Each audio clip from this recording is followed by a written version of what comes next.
Judy, and welcome to this revision video where I go through the peripheral nervous system as part of the neuropsychology topic for Stage 1 psychology.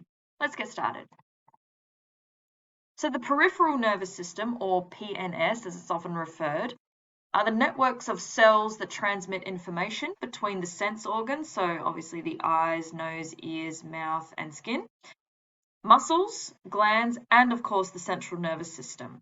So the peripheral nervous system is everything outside the brain and the spinal cord. So in my previous video, I talked about the central nervous system being comprised of obviously the brain and spinal cord exclusively. And the spinal cord is often likened that to a main highway of a town or a city. But if we only could drive down the main road of a city, we wouldn't be able to visit the surrounding suburbs and be able to communicate with the surrounding suburbs effectively. So we use that analogy when describing the peripheral nervous system. So it's everything outside the brain and spinal cord. So it involves, as I've said here, the muscles, the glands, the organs, working together with the central nervous system to transmit messages beyond the spinal cord. So transmit the messages through neurons to our limbs, our muscles, our organs, our arms and legs, hands and feet, and so on. So the central nervous system and the peripheral nervous system work very closely together in order to carry out essential functions that are both voluntary and involuntary. So the central nervous system needs the peripheral nervous system to provide it with information from the outside world through external stimuli, and the peripheral nervous system needs the central nervous system to initiate these responses. So let's look at the peripheral nervous system in more detail. So the peripheral nervous system has two branches. It's got the somatic nervous system and the autonomic nervous system. And the autonomic nervous system has two divisions of its own, the sympathetic and parasympathetic, which we'll talk about later on in this video. So what does the peripheral nervous system do? Let's look at this visual. So it connects the central nervous system to the organs, limbs, and skin. It allows the brain and spinal cord to receive and send information to the areas of the body, carries sensory and motor information to and from the central nervous system, as I've said, and regulates involuntary bodily functions like heartbeat and breathing. So as I said before, the peripheral nervous system, in conjunction with the central nervous system, carry out both voluntary functions and involuntary functions. So let's look at the somatic nervous system first. So the somatic nervous system looks at the muscles exclusively. So the somatic nervous system controls voluntary actions like those needed when playing sport or cricket, as you can see here.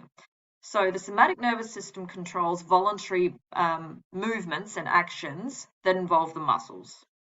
So it has a sensory function, so it will detect the stimuli. So for example, that the ball is headed in our direction.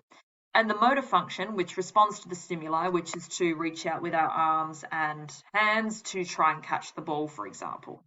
So it contains nerves that transmit information from the receptor cells to the CNS, or central nervous system. It then carries out information from the central nervous system to our muscles that control movement. So again, important point, it involves voluntary actions. So things within our behavioral control. So paraplegia and quadriplegia are problems with the somatic nervous system. So they're conditions where the somatic nervous system cannot communicate with the central nervous system effectively. In a separate video, I go through plegia in a lot more detail. Now, the autonomic nervous system is the second division or second branch of the peripheral nervous system. So the autonomic nervous system focuses on the organs and the glands within our body. So often it's responsible for involuntary actions or involuntary behaviors. So it links with the central nervous system or links the central nervous system with the internal organs and glands. And it's called autonomic because many glands are self-regulating. So they regulate themselves without any behavioral input. So it controls our heart rate, our breathing, digestion, and perspiration, or sweating in other words, which are all involuntary actions. So somatic is voluntary, autonomic is involuntary. So autonomic nervous system becomes involved when we experience an extreme emotion, such as fear or anger. And the changes that occur when you feel these emotions are not conscious. So our autonomic nervous system will take over when these very, very strong emotions occur, and that we're not often conscious of them. And it involves, of course, our glands and our organs. So looking at the sympathetic division of our autonomic nervous system. So our sympathetic division arouses the body in response to a threat or emergency. You would have heard this term flight or fight or fright response. So during this response, our pupils dilate to improve vision, our heart rate increases to allow more blood flow to the muscles, our digestion is slowed because that energy that's needed to digest food is needed elsewhere in the body at that particular time. Our salivation ceases, so we get a dry mouth. We start to sweat to cool us down. Our liver and fat cells increase or release the release of glucose to give us more energy to stay and fight the threat or be able to run away faster and quicker to run away from the threat. And our adrenal gland is activated as well, as you can see here from this visual. So the sympathetic nervous system gets us ready for the flight or fight response in order to stay and fight the threat more effectively or be able to run much faster than we would normally to fight the threat. So the flight, fight, or fright response is an automatic reaction. It's an innate response, in other words. So it arouses the body to enable us to fight or flee in emergency situations, and it is controlled by the sympathetic division of our autonomic nervous system. Now that's all well and good, but prolonged sympathetic activity is unhealthy. Our body cannot be in that heightened state of arousal for very long periods of time. The average is about 45 minutes before we need to then start to calm down. But through stress and anxiety, people with overactive sympathetic nervous systems will have, prolonged sympathetic activity, but that's actually really not healthy for us, okay? And that's when we get chronic stress and too much cortisol release and so on. So in conjunction with the sympathetic division, we have the parasympathetic division. So the parasympathetic division of our autonomic nervous system calms us back down again. So when we are quiet or restful or calm, the parasympathetic division of our autonomic nervous system is dominant. So it's involved in the maintenance of processes that conserve and protect the bodily functions.